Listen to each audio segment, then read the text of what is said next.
Hello and welcome to Blockchain Gaming World with me, John Jordan. So I've not done a video looking at the most popular blockchain games for a while, so let's have a go at this. So we've been looking at the data and I've got some graphs, so let's have a look at these in turn.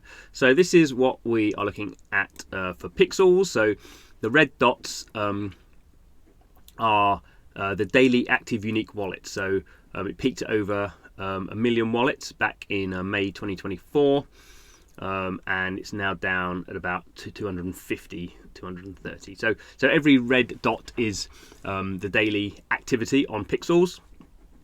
We know it had a lot of bots. We had this big drop-off line when they went from chapter 1 to chapter 2 and changed all the reward structure. It went back up again. It's sort of come down since. The blue line is what we call the 90-day trailing average. So for say for this day here, you look at this day and the 89 previous days. So it's a trailing average of what's going on there. So it just gives you a smoother curve of sort of the trend. So we can see obviously the trend is is going down. And actually now, what's sort of interesting is the 90-day trend line is the same as where the actual daily active unique users are. So this looks like, you know, everything could either still go down or go up, obviously any period of time, but it looks like you sort of hit a more sustained level. So back in December it was about, you know, getting up 500,000, but it's been roughly about this level, give or take, since about sort of December. So what's that,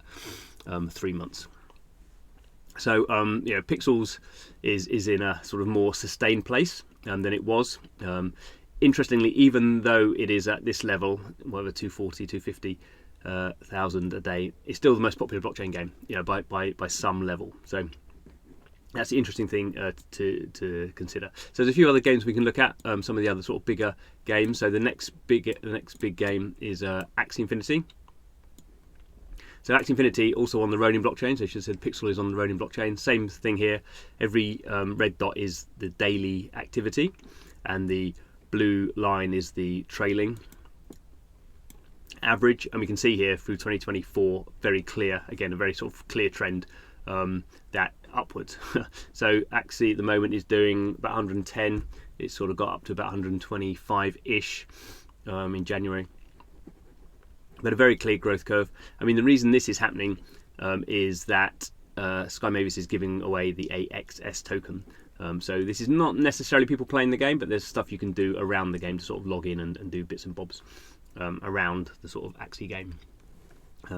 Announcement has been made that there's going to be a new Axie game, probably coming out next year. So that seems to have, well, whether that will uptick people into the current Axie Infinity Origins game, not quite sure. But we can see here, you know, as I said, this level here is half of what's going on in Pixels. Obviously, some people will be playing Axie and Pixels. But we can see, you know, if you're looking actually at one game that did really well in 2024, it was Axie Infinity. So it started off the year at 15,000, ended up not quite 10x, but sort of close to 10x. Two other games that I always look at, quite old games now, or certainly Alien Worlds is very old. Again, sort of quite a clear trend really. If we look at the blue line, so it started. Well, actually, on the red dots, it started. This is February. Actually, we've got here 60,000 and ended, and sort of more recently has got up to as high as 120,000. So, you know, really had quite a big uptick here. But if you look at the sort of the average, a steady growth on the blue curve over the 2024. You know, all these things have volatility up and down depending on what's going on. So again, not quite such spectacular growth for Alien Worlds, but as Axie, but still pretty good growth. And then we have Nine Chronicles, the idle RPG. Again, quite solid growth in the first half of 2024. Dropped off a little bit, went higher again in November. It's come down. Not quite know whether these days will come down quite a bit. But it's come down. These are 40,000. So we can see sort of steady growth throughout 2024, but in 2025 started to drop down a little bit. This may be because it did a sort of had an event that just finished where it had like a sort of temporary blockchain, actually, a temporary new blockchain to get people to sort of play on a level playing field. Because at the moment there's one really old blockchain where people are playing and a newer blockchain. You can't play the same account across them.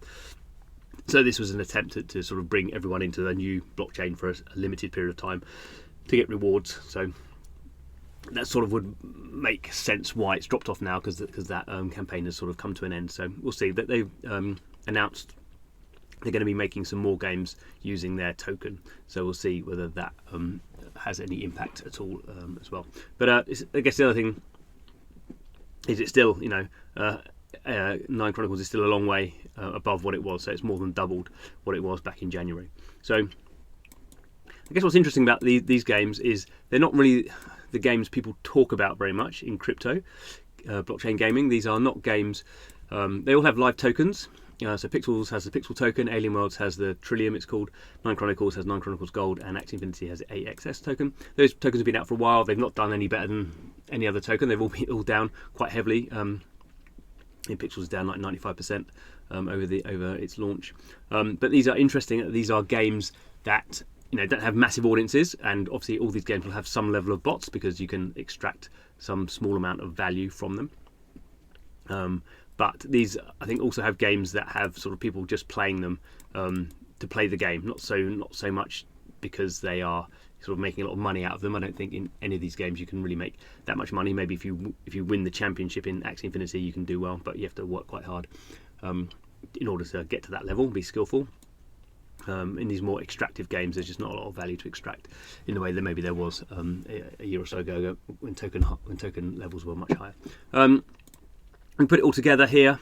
So this is looking at this is just the daily active wallets for Pixels, Axie, and Alien World. So Pixels, obviously, we can see in blue here, goes very high, comes back down.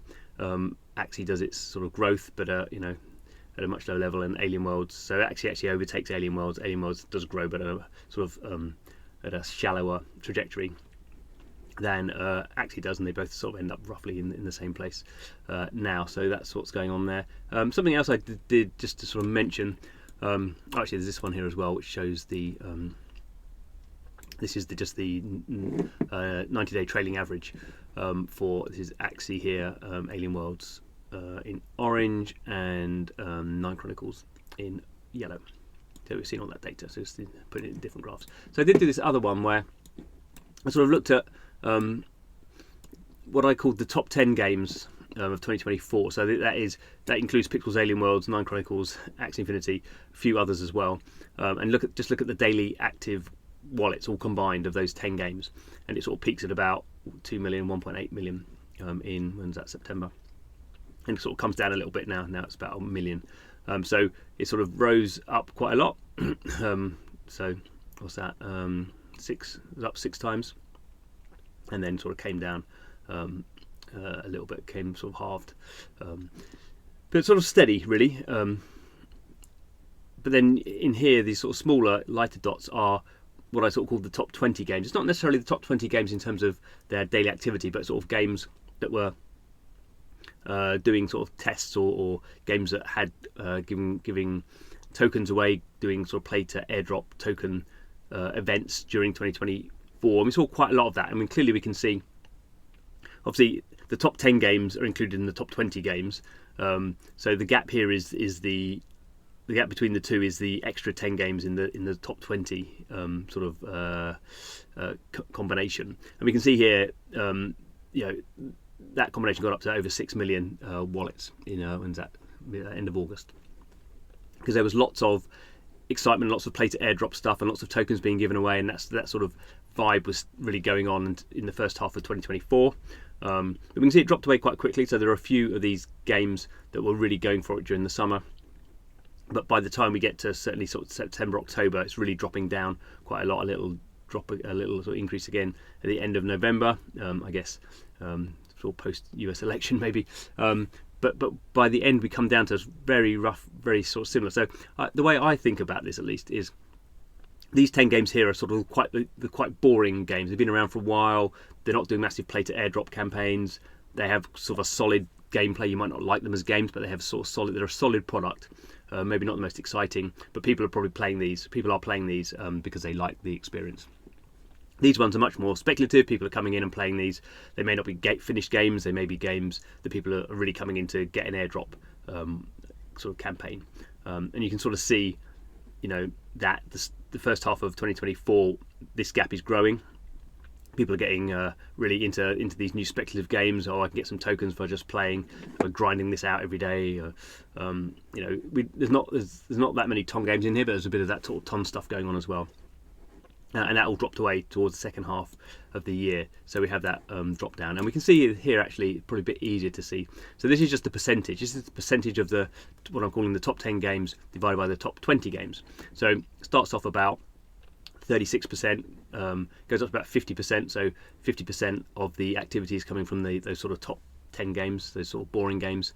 And then as we get speculative here, sort of June to August, those 2 months, we get loads of airdrop stuff. People are piling in, pressing buttons, tapping in the hope of making money. Peaks here in August, end of August, and then quite quickly, by the time we're in October, it's sort of coming back to the 50% mark. And then in the last quarter of 2024, the percentage of the traffic that's coming from these sort of boring sort of games that have been around for a while, Pixels, Axie Infinity, Alien Worlds, is growing, and then we end up 83% actually. So that's quite a jump, isn't it, from 36% up to 83%. And we can just see sort of as this line's going down, we're getting more speculative. As the line's going up, we're getting less speculative. So not to say this is sort of some massive sort of thought-provoking trend, but I think it was interesting how much these sort of boring games sort of came to the fore, and these speculative ones just sort of disappeared in terms of daily activity. As always, we say daily activity is going to have loads of bots and loads of extractive players in there. That's obviously going to happen more with speculative games, with games where you can get airdrop stuff. They're going to have more bots and more extractive players. And I think one sort of small positive we can take from what's been happening recently. Sentiment may be awful, but we're not seeing a massive drop off for people playing some of these sort of more solid games. People are still playing them, not in massive numbers, clearly. We're at, what are we, like 1 million? That's not a lot of wallets, and there'll be some sort of doubling up of there of people playing multiple games. So I wouldn't even say it's 1 million players, but you can sort of see it's at a more positive situation than I think we might get if we just sort of look at what's happening with token prices, which we know are sort of very very volatile. So anyway, that's what's been going on. Thanks for watching. See you again soon.